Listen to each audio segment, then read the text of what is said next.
तो सर अगर सन बीच में है तो हम कह सकते हैं कि भाई 1.5 महीना रह गया है हाँ बिल्कुल। एक दशा के, अगर बीच में है तो टुवर्ड्स द एंड है तो वही थोड़ी उसी हिसाब से सर। हाँ बिल्कुल बिल्कुल, आप बोल सकते हो इतना पीरियड और रह गया है, ये पीरियड आपको निकालना है। उसके बाद जो है ना, जब लत्ता वेदा एसएमटी वगैरह, देखिए आदमी परेशान कब होगा, तो पहला दो कंडीशन है कि वो गियर में कब फंसता ग्रहों के। एक तो उसका बर्थ स्टार वो पीड़ित हो, या उसका साइन पीड़ित हो, खास करके बर्थ स्टार, क्योंकि वो सोल है ना।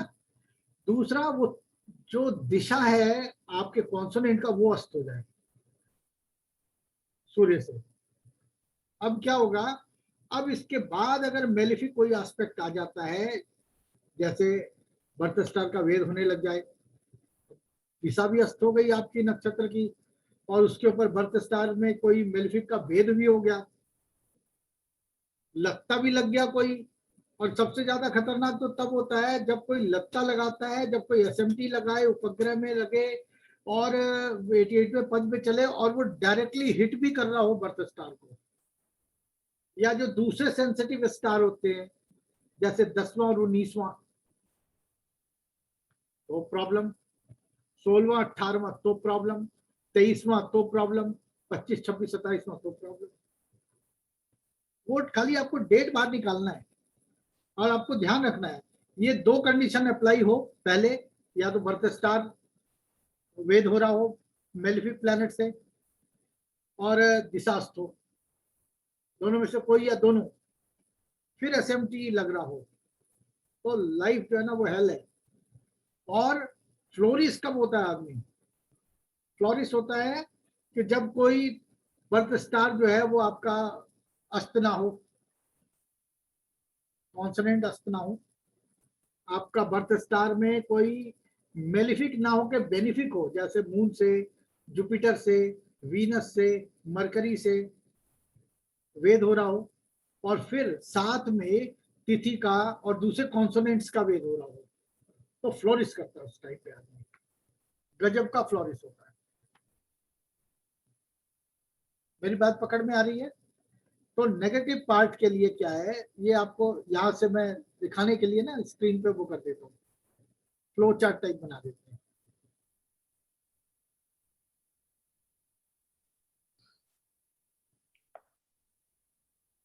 तो आप सबसे पहला काम क्या करेंगे यहाँ पे,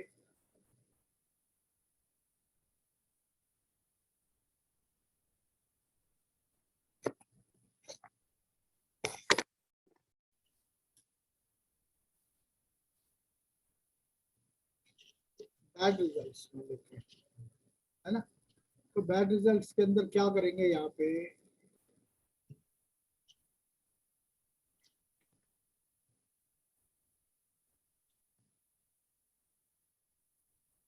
दो चीजें होंगी बैड रिजल्ट में। सबसे पहला जो है वो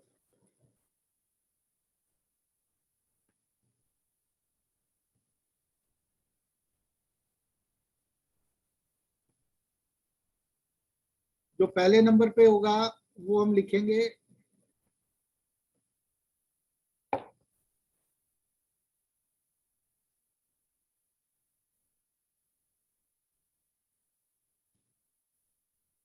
मेलिफिक एस्पेक्ट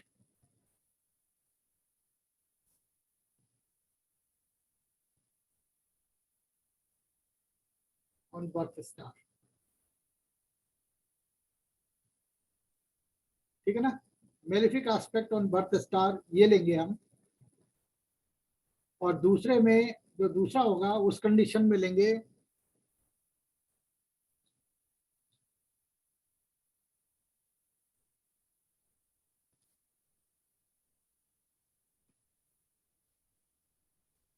डायरेक्शन।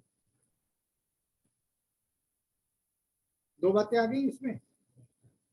तो सबसे जो इम्पोर्टेंट है वो ये नोट करना है कि आपका बर्थ स्टार पीड़ित है, फिर कोई लत्ता वेदा एसएमटी उपग्रह 88वां पद ऐसा कुछ लग रहा है, या वो डायरेक्शन अस्त है ना।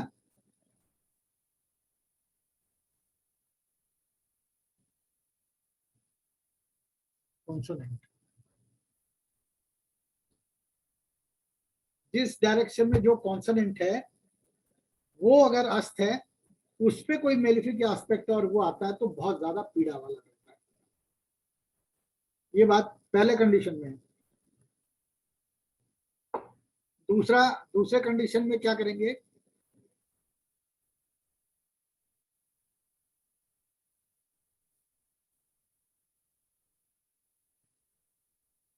if one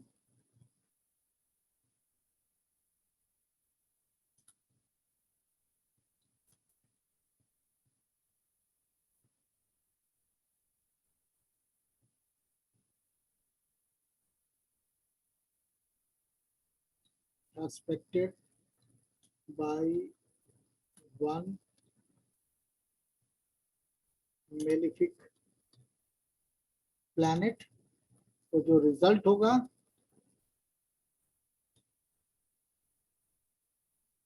वो बैड होगा। ठीक है ना, रिजल्ट जो है वो बैड होगा।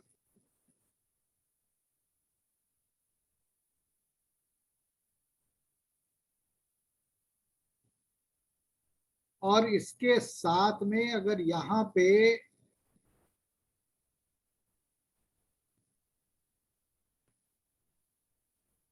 if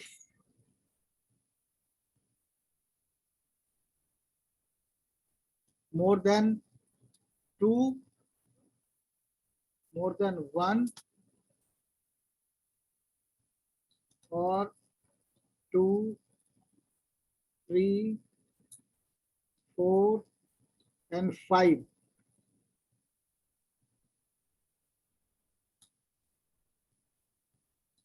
वर्स्ट रिजल्ट होगा।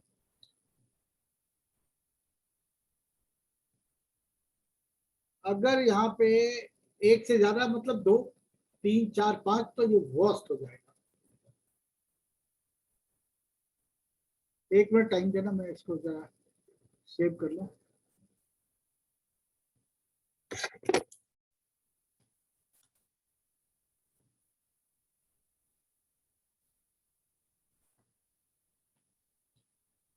क्या तारीख है, 1 जुलाई 21। अरे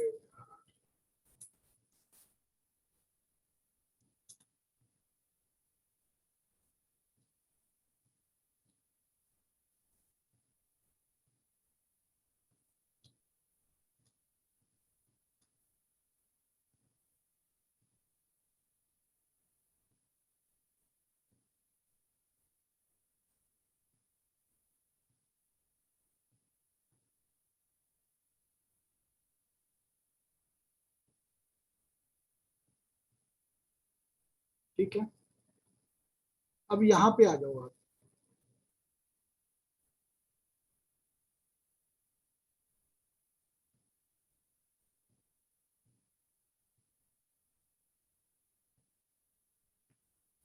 if one planet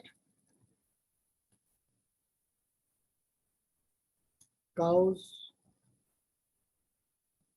Vedha to one consonant,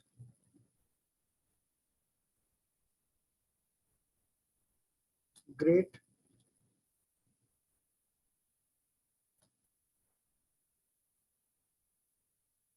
effect.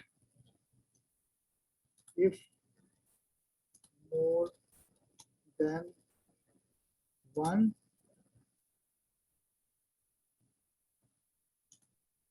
huge trouble.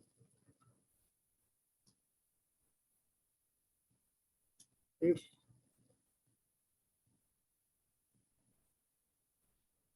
more than 3,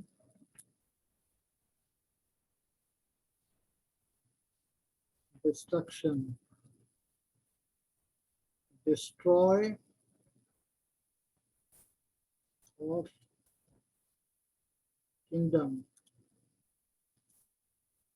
If 4 and 5, death. Clear हो गया?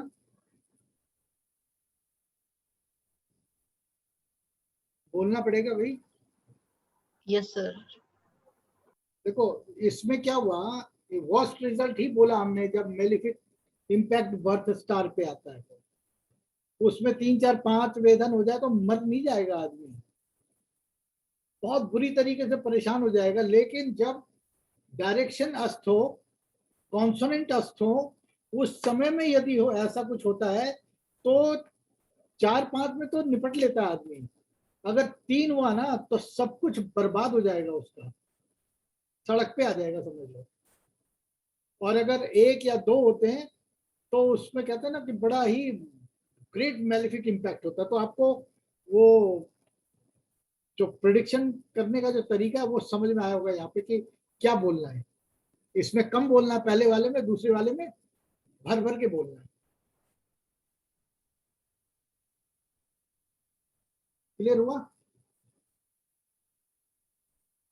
अब जो लत्ता वेधा एसएमटी उपग्रह का जो गणित है वो उसको डिस्क्रिप्शन जो है ना बुक में दी हुई है, उसकी फोटोकॉपी आपको दे देते हैं, नेचर पढ़ो। लेकिन फिर भी मैं आपको सलाह दूंगा कि आप होरोस्कोप के अंदर उसका नेचर पढ़ना। अब जैसे मैं आपको बताऊं, डेथ केस के लिए जो महादशा लॉर्ड है वो क्या करता है कि वो 6 8 12 के साथ मारक और बाधक भावों में होता है तो डेथ हो जाती है, या 1 8 2 7 बाधक को लेकर के चल रहा है तब डेथ हो जाती है। तो यदि महादशा लॉर्ड और जो दूसरे मेलिफिक प्लैनेट हैं, यानी जो दूसरे मारक भावों के अंदर इन्वॉल्व और कमिट हो रहे हैं, अगर वो जो डायरेक्शन अस्त हो, अगर बर्थ स्टार या बर्थ साइन का या कॉन्सोनेंट्स का, वहां पे अगर वो वेद कर रहे हैं तो वो मृत्यु या मृत्यु तुल्य कष्ट देते हैं, दे देंगे। यहाँ पे एक और भी बात आपको समझाना चाहें कि यदि मान लो ऐसे में डायरेक्शन अस्त हो रहा है, कॉन्सोनेंट अस्त हो रहे हैं और दिशा भी अस्त है आपका, लेकिन आपका जो बर्थ स्टार है, मैंने तो कोई किताब नहीं मंगाया था, तुम्हारे पास कैसे आया? काटो इधर तुम। आया होगा क्या हुआ?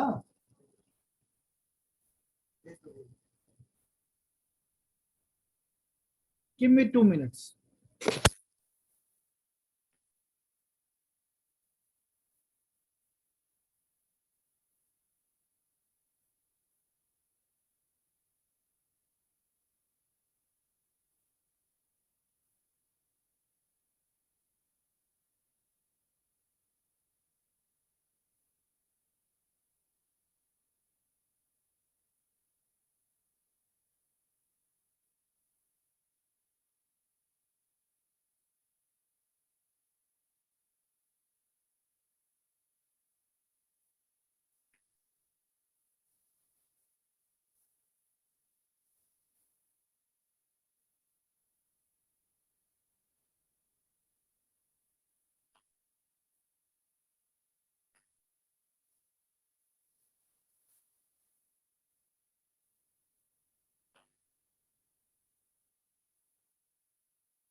हेलो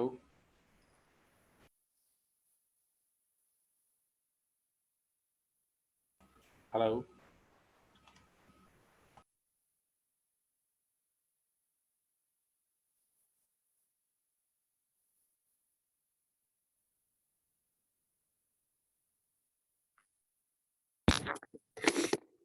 हाँ जी, ठीक है ना। तो ये दोनों में बाइफर्केशन बता रहा था कि यदि जिस समय में ये दिशा अस्त हो या बर्थ स्टार पीड़ित हो, लेकिन उसके साथ साथ अगर अच्छे प्लैनेट, शुभ प्लैनेट बर्थ स्टार का वेद करें, राशि का वेद कर दें, तो क्या करते हैं, वो थोड़ा सा जो इम्पैक्ट है उसको कम कर देते हैं। ये बात क्लियर हुई? जैसे मान लो कोई प्लैनेट है जो कि 6 8 12 लेके चल रहा है और मारक और बाधक भावों में है, तो जो शुभ प्लैनेट होंगे, जैसे आपका बुध है, शुक्र है, गुरु है, चंद्रमा है, ये अगर बर्थ स्टार का भेद कर रहे होंगे तो उसको बचा लेंगे थोड़ा सा। मेलिफिक अगर गुरु ने कर दिया तो गुरु तो बचा ही लेगा, क्योंकि वो एक तो लंबे टाइम तक रहेगा, प्लस क्या है वो थोड़ा सा शक्तिशाली भी है, उसका जो इम्पैक्ट रहता है वो लंबे समय तक रहता है। ठीक है, नहीं बोलने से तो मैं भी चुप ही रहते हैं भाई, क्या करें, कोई आवाज ही नहीं आती।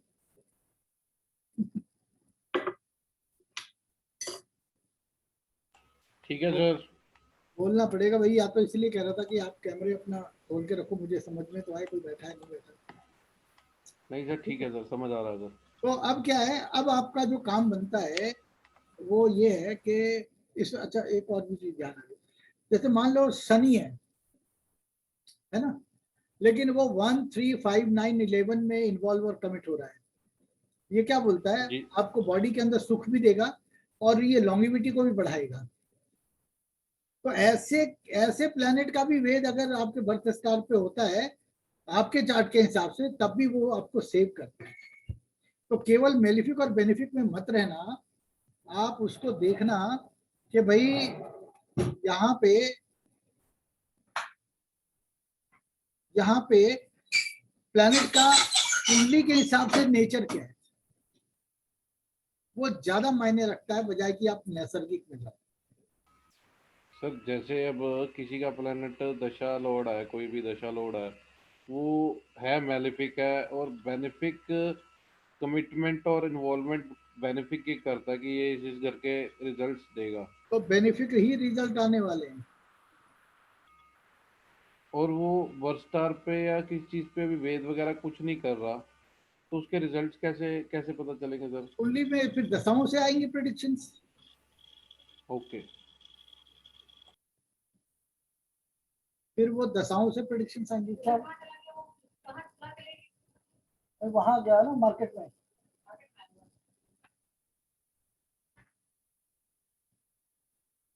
ठीक है ना। तो यहाँ पे आपको थोड़ा सा प्लानिटरी जो नेचर है ना, वो इन्वॉल्वमेंट और कमिटमेंट से लेके चलोगे तो ज्यादा अच्छा है। तो चला जाएगा।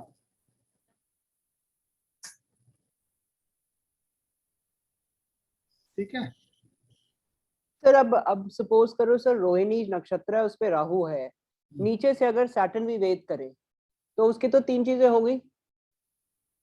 एक मिनट होल्ड करो आप। और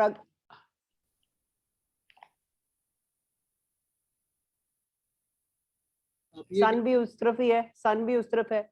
अब रोहिणी, सपोज किसी का रोहिणी है, राहु वेद कर रहा है, सपोज सर सैटर्न भी नीचे होता यहाँ पे और सन भी जो है इसी दिशा पे है, तो इसका क्या मतलब हुआ सर? प्रश्न ही ठीक से नहीं समझ में आया आपके। सपोज सर किसी का नक्षत्र रोहिणी है, ठीक है, जन्म नक्षत्र, ठीक है जी। और सपोज इसी चरण में है, राहु इधर आ गया। ये राहु यहाँ आ गया। हाँ जी, ये राहु इधर ही बैठा हुआ है ना सर, बर्थ हाँ, प्लैनेट। हाँ जी। तो यहाँ पे आपका राहु है और नीचे ही आपके बिल्कुल फ्रंट में सैटर्न आपका वेद कर रहा हो, जो 6वें घर में है। हाँ, और सन की डायरेक्शन भी यही है इस दफा अभी। नहीं, सन भी मतलब अस्त अस्त दशा है ना ये भी। मैं आपको पहले समझाऊं, सर, एसबीसी में कभी भी राशि से राशि का वेद नहीं होता है, नक्षत्रों से नक्षत्रों का वेद होता है।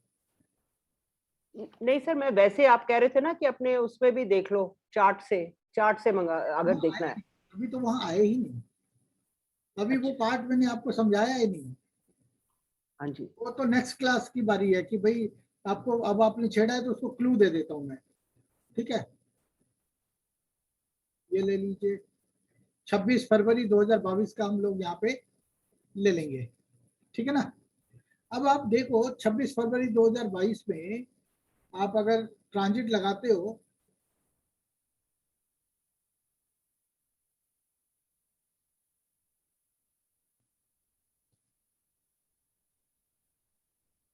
ये कैलकुलेट कर लिया हमने। Saturn Rahu, Rahu Jupiter, Jupiter, ठीक है। तो ये प्लैनेट ट्रांजिट के हैं।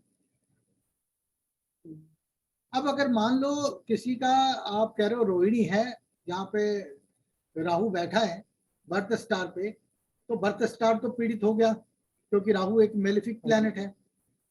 तो वो कहाँ पे इम्पैक्ट डालेगा? दूसरा भाव किस चीज का कारक तत्व होता है? वाणी का, आंखों का, फैमिली का और मनी का। तो उसका मेलेफिक इम्पैक्ट इन 4 जगहों पे आएगा, ठीक है ना?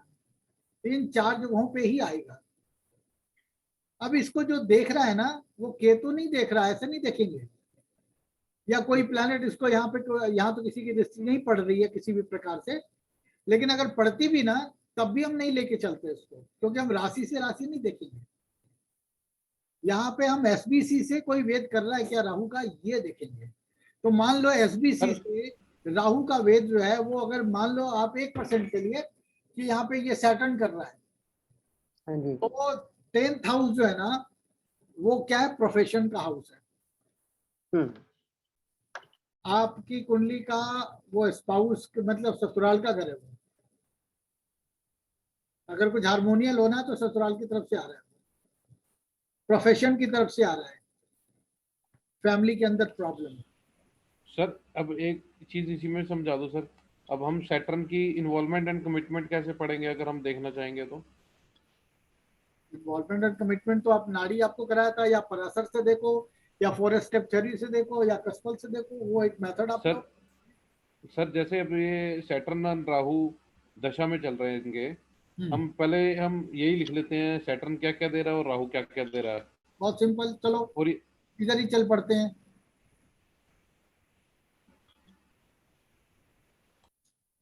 अब सैटर्न क्या दे रहा है वो देखो, 1 और 2 की इन्वॉल्वमेंट है। क्या था बेटा, लेके चला गया। ऐसे फ्रॉड बहुत होते हैं, तो इसी वजह से ये सारा खराब है कि नहीं, मेरे को पहले कंफर्म करें कि जब वो कह रहा है कि भाई एड्रेस तो होना चाहिए उसके पास ना। अरे नहीं, वेदांत वाले अपना एड्रेस नहीं देंगे ना, सब तो वही नहीं, मेरा एड्रेस अगर कोई मांग रहा है कि आपका कुरियर आया है, तो मेरा एड्रेस होगा तभी तो बोलने आया, नंबर से कोई कुरियर थोड़ी चलती है। सैनिटाइज किया?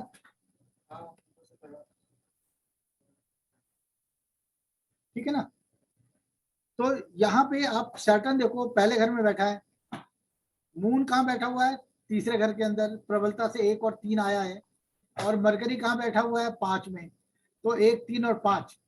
तो यहाँ पे जो ये नंबर आ रहे हैं, वो नंबर बोलता है आपका कि ये आदमी जो है ना, दिमाग से थोड़ा सा संतुलित है, इसका कम्युनिकेशन पावर बहुत अच्छा है, इसका रुझान 5वां यानी कि फाइन आर्ट्स की तरफ भी हो सकता है, और इसके साथ में ये रिफ्लेक्ट करेंगे 2, ये पैसा भी है, 8 डिस्टर्बेंस भी है, और 7 और 9 जो है उसका भी इम्पैक्ट मिला के बोलेंगे। तो जो इन्वॉल्वमेंट और कमिटमेंट है, देखो 1, 2, 3, 8, 5, 7, 9 ये टोटल आए। तो यहाँ पे अगर मैं बोलूंगा कि भाई पैसे का गणित कैसा रहेगा, तो क्या बोलेंगे कि भाई 2 की इन्वॉल्वमेंट में 5 की कमिटमेंट आई है। तो जो 2 की इन्वॉल्वमेंट में 5 की जो कमिटमेंट है, वो क्या बोलती है कि आपको 5वें घर से लाभ हो सकता है। और कस्पल होता तो मैं बोलता नुकसान हो जाता, यहाँ पे शेयर बाजार हो सकता है, तो कस्पल में देखने का तरीका अलग है। 2 का व्यापार से या स्पाउस से या पार्टनरशिप में आपको फायदा हो जाता है। 2 का 9 ये क्या होगा कि आप हायर एजुकेशन में, हायर एजुकेशन है, लॉन्ग डिस्टेंस जर्नी है, डोनेशन है, उसके ऊपर पैसे जो है वो दे सकते हैं। सर एक छोटी सी बात और बताएंगे सर? हाँ जी।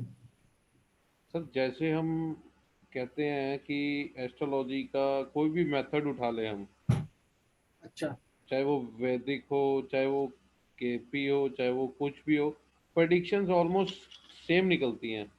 निकलनी चाहिए लेकिन डिफरेंस होती है, क्योंकि सर यहाँ पे वही तो houses मैं, हो जाते हैं। अब जैसे आपने बोला कि अगर हम इसमें लेंगे तो मैं इसको कहूँगा फायदा होएगा 5वें घर से, पर इसको सट्टा और शेयर बाजार में नुकसान होगा, वो कस्पल इंटरलिंकेज से। हाँ। सर बेनिफिट तो फिर नाड़ी भी ना बोले। है? फिर तो नाड़ी भी लॉसेस दिखा सकती है सर। लॉसेस दिखा सकते हो, उसका तरीका मैं बताता हूँ। मरकरी का स्टार लॉर्ड क्या है? मार्स। मार्स क्या दे रहा है? 4, 7, 11 और 12। वहां से आइडिया ले लो ना। पिछली क्लास में बताया था ना, कल ही बताया था ना ये, कि आपके सब लॉर्ड का स्टार लॉर्ड क्या बोलता है घटना से संबंधित, वो आपको दिखा देगा।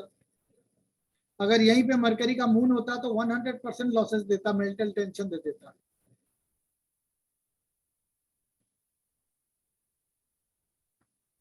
नहीं हुआ क्लियर? जब भी क्योंकि सर सैटर्न है मून का, इसलिए क्योंकि स्टार सैटर्न है। नहीं, मरकरी हमने लिया, मरकरी का हमने स्टार लॉर्ड लिया जो मार्स है। हमने मार्स की अच्छा कंप्लीट मरकरी का, हाँ हाँ। उस हमने नहीं मार्स मून की का मैं कह रहे हैं ना सर, कह रहे हैं मून का अगर होता तो। नहीं, अगर नहीं, राहु जैसे देखो, ये जुपिटर है, जुपिटर का सब लॉर्ड क्या है? राहु। राहु राहु। का स्टार लॉर्ड क्या है? मून। राहु का स्टार लॉर्ड है मून। मून क्या दे रहा है? 3 और 8। तो यहाँ पे जब जुपिटर आएगा ना, ऐसे प्लेनेट के लिए, ऐसे व्यक्ति के लिए जो मेंटल टेंशन है वो हाइट पे होंगी। क्यों? प्रोफेशन से रिलेटेड, हर चीज से रिलेटेड मेंटल, क्योंकि 3 और 8 क्या मेंटल टेंशन है।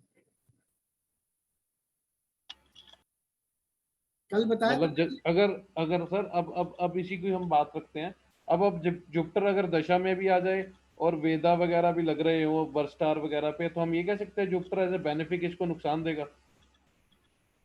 देखो, दो चीजें है ना, मैंने आपको बताई थी, पता नहीं कैसे आप दोनों को मिक्स कर रहे हो बहुत अलग तरीके से। मैं आपको कॉन्सेप्ट क्लियर कराता हूँ। सबसे पहला काम देखो, इसीलिए बोलते तो ना, कई लोग कहते हैं कि नाड़ी नाड़ी, तो हम लोग नाड़ी नाड़ी के लिए तो नहीं मतलब इंटरेस्टेड हैं या नहीं कुछ कर नहीं रहे नहीं हैं। नहीं नहीं नहीं सर, हम मर्ज करने की कोशिश कर रहे हैं ना, मैं इनके आपको इन्वॉल्वमेंट और एक मिनट मैं आपको दिखाता हूँ। जो जुपिटर है, इसकी कुंडली के अंदर जो जुपिटर है, जब वो दशा में आएगा, जब वो दशा में आएगा, तो दशा में आने के बाद उसका रिजल्ट बड़ा खराब रहेगा। क्यों खराब ठीक रहेगा? है सर। क्यों? क्योंकि ठीक वो है। देखो, एक तो जुपिटर जो है ना, सेकंड हाउस का प्रबलता से इन्वॉल्वमेंट दे रहा है, क्योंकि वो सेकंड में बैठा है। बाकी 1 और 3 दे रहा है, लेकिन वो उसका जो रिजल्ट है वो एकदम नॉर्मल स्टेज पे है। वो ठीक राहु है के सर। उसमें है, राहु क्या है, 5 में ठीक है जी। है ना? तो जुपिटर यहाँ, राहु यहाँ पे, और जो ठीक है मून, सर। मून जो दे रहा है, मून जहाँ पे बैठा है, क्योंकि किसी भी प्लेनेट का सब लॉर्ड का स्टार लॉर्ड जो भी लेके बैठा होता है ना, ये उसका रिजल्ट जरूर आता है। अगर वो मैरिज की बात कर रहा है, ग्रह नक्षत्र और सब लॉर्ड मैरिज की बात कर रहे हैं, लेकिन ऐसा सब लॉर्ड अगर किसी ऐसे स्टार में बैठा है जो मैरिज को मना कर रहा है, वहां पे मैरिज नहीं होगी। अब इस केस के अंदर जो जुपिटर का जो नेचर है ना, जब वो प्रिडिक्शन, जब आप प्रिडिक्शन करेंगे तो यहाँ पे बुरा बोलेंगे उसको। यहाँ पे जुपिटर बहुत बुरा रिजल्ट देने वाला है। क्यों? क्योंकि उसका फाइनल कंफर्मेशन 3 और 8 में कन्वर्ट हो जाता है, मेंटल टेंशन में कन्वर्ट हो जाता है। पढ़ाई की बात करें तो 6, 3 और 8 पढ़ने में मन नहीं लगेगा, डिस्ट्रैक्शंस में अंदर चले जाएंगे। अब आप बोल रहे हो कि ये जो जुपिटर है, ये अगर बर्थ स्टार का वेधन करेगा तो ये आपके लिए अच्छा होगा कि बुरा होगा? बुरा होगा सर, मैं वही कह रहा हूँ, बुरा होगा। तो ये 5 और 9 भी तो आ रहे हैं ना हायर सर स्टडीज के। अब मेरे को सर क्लियर हो गया ये चीज ना, जो सी आप कह रहे थे, अब क्लियर जब हुआ मेरे प्लैनेट को। की मैं इस इन्वॉल्वमेंट कमिटमेंट बुरी है तो रिजल्ट भी बुरा देगा। जब एस्पेक्ट करेगा तो वही उसी नेचर से तो दे रहा है वो। हाँ, मैं वही तो कह रहा था, एज ए अगर जुपिटर आप बेनिफिक केवल कर। नैसर्गिक पढ़ोगे तो यहाँ पे आप गलती कर सकते हो, यहाँ पे आप गलती कर सकते हो केवल नैसर्गिक से अगर आप प्रिडिक्शन करोगे तो। नहीं तो मैं सीधा सीधा नहीं पढ़ा देता आपको, एसबीसी पढ़ा के निकल जाता अभी तक तो। चलो भाई, मैं वही समझ गया ना सर। अब जुपिटर अगर इसका, अब जुपिटर हम बेनिफिक लेते हैं, अगर वो बर्थ स्टार को वेट कर रहेगा तो वो मेंटल टेंशन जरूर देगा कहीं ना कहीं। बिल्कुल देगा, ठीक है सर। 100%। ठीक है, अब आ जाओ, आपको दूसरे तरीके से समझा देते हैं। अब इतना वो हो गया ना, बीच में वो दिमाग से निकल गया। हाँ, तो अब आप देखो, अब आपको जो बताने वाला था, जो यहाँ पे आए थे, बोला था इस तरफ चलना तो चलना। अब एक प्लेनेट है, जैसे मैं बात करूंगा, राहु जो है ना, वो अगर पुनर्वसु नक्षत्र में आता है तो लत्ता लगाता है, ठीक बात। उत्तरा भाद्रपद नक्षत्र वाले का राहु यदि पुनर्वसु नक्षत्र में आता है तो लत्ता लगाता ठीक है, और ठीक शनि है अगर सर। मूल में आता है तो लत्ता लगाता है, ठीक है सर। और ठीक है। गुरु गुरु जो है वो उत्तराषाढ़ में आएगा तो लत्ता बड़े बड़े प्लैनेट पकड़ रहे हैं। सूर्य जो है 21-22 पे। स्वाति में, हाँ जी, स्वाति में आएगा तब लगाएगा। अब ठीक है देखो सर। आपको मैं बताऊं, लत्ता लगाएगा तो क्या इम्पैक्ट आएगा। जैसे सपोज कर लो राहु पुनर्वसु पे लगा रहा है, तो ठीक है पुनर्वसु सर। नक्षत्र कौन सी राशि में पड़ता है आपकी कुंडली में? चौथी राशि होगी सर, इसके हिसाब से वैसे फोर्थ पुनर्वसु साइन जो है हुआ। ना, वो मिथुन से एट्थ लेकर कर्क राशि तक रहता है। एट्थ हाउस में आ गया सर। 8th में आ गया। तो जब वो यहाँ पे होगा तो पार्टनरशिप में डिस्ट्रक्शन, हस्बैंड वाइफ के अंदर डिस्प्यूट, सोशली कुछ गड़बड़ होने वाली बात है। और जब 8वें में आएगा तो मिसफॉर्चून में कन्वर्ट हो जाएगा, एक्सीडेंट में कन्वर्ट हो जाएगा, सीकनेस फैटल में कन्वर्ट हो जाएगी, क्योंकि वहां पे फिर 8वां घर भी एक्साइट एक्टिवेट हो गया। जाएगा। ठीक है सर। तो वो हाउस भी आपको कंपल्सरी लेके बोलना है। अब यदि बोले कि भाई स्वाति नक्षत्र में सूर्य आएगा तो लत्ता लगेगा उत्तरा भाद्रपद वाले का, तो स्वाति नक्षत्र जो है 15वां नक्षत्र राहु का, वो किसमें होता है? सर इस पत्री के हिसाब से 11वें घर में हो गया सर। है ना। तो अगर स्वाति यहाँ पे आ गया, जैसे ये यहाँ पे आ गया आपका 10 11 12 12 13 14 और 15, 11वें घर में, तो 11वां घर जो है वो आपके फुलफिलमेंट ऑफ डिजायर का है, वो उसको डिस्ट्रॉय कर देगा। बड़े भाई के साथ कोई काम कर रहे हैं या उनके साथ कुछ लेन देन है, या मित्र है कोई उसके साथ लेन देन है, वहां पे काम खराब कर देगा। आपके चाचा ताऊ या बुआ के साथ कोई कारोबार है या कोई संबंध है, कुछ गणित है, वो यहाँ पे खराब हो जाएगा। क्यों? क्योंकि ये नवम से तीसरा है। आपके बच्चे की वाइफ के साथ कुछ है, या आपकी बेटी के हस्बैंड के साथ कुछ चल रहा है, वहां पे काम खराब हो जाएगा। मेरी बात पकड़े कि नहीं पकड़े? बिल्कुल सर। तो आपने ये वाली चीज पहले देख के भी चलनी है कि भाई लत्ता लग रहा है तो कौन कौन सा घर एक्टिवेट हो रहा है ना। ठीक है। तो जब आप प्रेडिक्शन स्टार्ट करोगे, लिखना शुरू, अभी तो आपको क्या है कि एक मोती यहाँ रखी है, एक वहां रखी है, किधर रखी है, लेकिन जब आप सब एक धागे में पिरोगे ना, एक्चुअली प्रेडिक्शन का स्वरूप तब दिखेगा आपको। तो आपको कुछ नहीं करना। आप 1 जुलाई हो गया तो 1 जुलाई से 31 जुलाई तक के अंदर दशाएं लिखो। फिर 2 भाग में जो हमने डिवाइड करा था कि एक तो आपका बर्थ स्टार वेदन हो रहा है, तो कौन सा लग रहा है, लत्ता वेदा, एसएमटी उपग्रह या कॉन्सोनेंट का वेदन, और एक जब दिशा हो रही है तब। उसके बाद अगर आप प्रोडिक्शन करोगे डेट वाइज में, तो आप किसी को बोलोगे कि आज का दिन ये आपका बहुत अच्छा, ये दिन आपका बहुत खराब, तो बोलेगा कैसे आज का दिन? तो आपको कुछ नहीं करना। मून का स्टार लॉर्ड और सन का सब लॉर्ड, जिस घर के सब लॉर्ड के साथ कनेक्ट हो रहा है, और प्राणा लॉर्ड भी वही बात बोल रहा है। जैसे मान लो आप कहते हो धन, तो सेकंड हाउस के सब लॉर्ड के साथ मून का स्टार लॉर्ड कनेक्ट होना चाहिए, सन का सब लॉर्ड भी। और जो प्राणा लॉर्ड आएगा आज के दिन में कि भाई आप पैसा कमाओगे, तो आप देखो कि उस दिन क्या प्राणा लॉर्ड किस हाउस को इन्वॉल्व करके 2 और 11 में कमिट हो रहा है, उसी हाउस से पैसा कमा रहे हो। सर एक बार ये प्रैक्टिकल बताना सर, जैसे आप पुराना लोड ले सर बताना सर, मेरे को थोड़ी सी कंफ्यूजन दूर हो जाएगी। पहले वो भी करा देता हूँ, आप टेंशन नहीं लो, वो भी करा देते हो। जैसे मान लो हमने ये नाड़ी खोल ली यहाँ पे,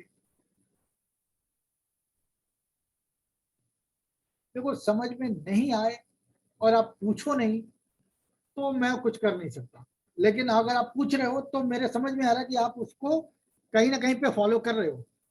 अब जैसे एक सिंपल सा जो गणित है वो हम लेके चलते हैं कि क्या किसी को कोई फायदा होने वाला है, तो हम आज तारीख पकड़ लेते हैं, 1 तारीख को केतु, एक को सुबह 5:31 से लगा और एक को 17:29 तक। तो 1 तारीख में केतु चल रहा है, प्राणा लॉर्ड है, घटना को प्राण यही देगा। तो केतु देखो, केतु यहाँ पे क्या बोल रहा है कि केतु की इन्वॉल्वमेंट जो है वो 12वें घर के अंदर है, लेकिन और भी घर के अंदर वो गया हुआ है। इन सभी घरों से आपको लाभ दिला सकता है। क्यों दिला सकता है कि यहाँ पे जो सैटर्न है आपका वो 1 और 2 में है, तो पैसा इन्वॉल्व हो गया। और जुपिटर जो है वो प्रबलता से 2 दे रहा है, क्योंकि तो वो सेकंड हाउस में बैठा हुआ है। तो आज पैसे की बात हो रही है, तो क्या आज ये पैसा कमाएगा? आज का मून है स्टार लॉर्ड और सन का सब लॉर्ड। यदि कोई बहुत बड़ा इवेंट है तो सन का सब लॉर्ड ले लो, लेकिन अगर छोटे छोटे इवेंट हो, मतलब जिसमें बहुत बड़ा इवेंट ना हो, तो आपका केवल मून से काम चल जाएगा। देखो यहाँ पे आज की तारीख में मून कहाँ है, ये अभी जाने वाला 1 मिनट में, लेकिन मैं आपको दिखा देता हूँ। ट्रांजिट खोलिए, आज का दिन लगा देते हैं 1 जुलाई 2021 और 12 बजे का दिन ले लीजिए, कैलकुलेट। तो जो मून है वो सैटर्न में है और सन जो है वो वीनस में है। तो सैटर्न और वीनस को आप चेक करो, सैटर्न और वीनस को आपने चेक करना है। तो आप देखो ध्यान से कि क्या सैटर्न और वीनस का कोई संबंध बनता है। सेकंड हाउस का सब लॉर्ड क्या है? जुपिटर। तो जुपिटर में, जुपिटर के अंदर जो है वो राहु क्या रिफ्लेक्ट कर रहा है? राहु वीनस को रिफ्लेक्ट कर रहा है। राहु क्या है? Energy observe